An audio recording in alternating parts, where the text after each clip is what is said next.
So recently I posted a video where I made a connection between, starting my seedlings and my business. And so today I'm doing another one because it's a principle that applies to growing food, and it also applies to growing your business. And it is that you always want to start more seeds than you will need. And to give you an example, when you're gardening, if you want two pepper plants would be good for a family of four, for example. But you want to start at least 12 seeds and make sure that you have at least 10 that are growing, or 8. And even though you really know that you're only going to want to plant 2, you just want to start more seeds than what you need, because sometimes a root will not take, a seed will not take root, a seedling will die early, a plant will produce fruit. And so you always want to, even with the most short, like squash, zucchini, for example, it just, whatever you plant will grow.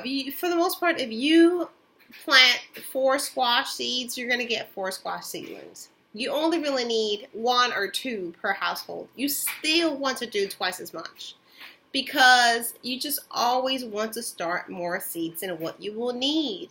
Everything will not grow. Everything will not make it to a fruit-bearing plant. So the same thing when you're doing business. When you say, first you have to always start with a goal. How much money do I want to make? Okay, $2,500 extra income a month. What do I have to do to make that happen? Be realistic.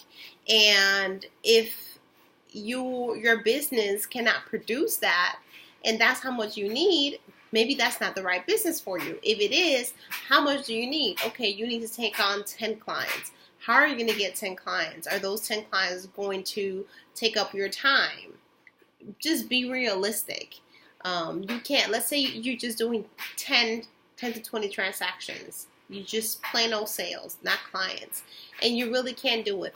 How many prospects do you need to speak to before you make a sale?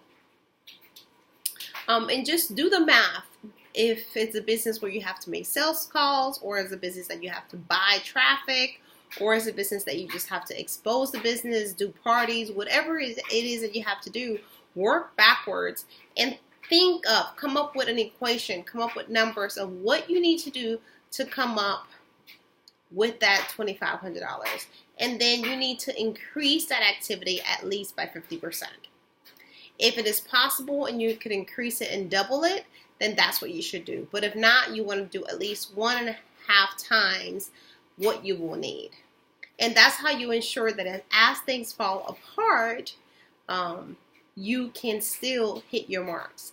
But if you underplan, then what happens is you'll just be short if something happens. And so that's my tip for the day. Always do at least 1.5 times more. So first thing is you have to understand the science. Find out how much you need, and then down to a science what it is that it will take for you to get there. And then after that, plant more, do more, at least 1.5 times, and preferably double what it is that you will need to do to produce that much.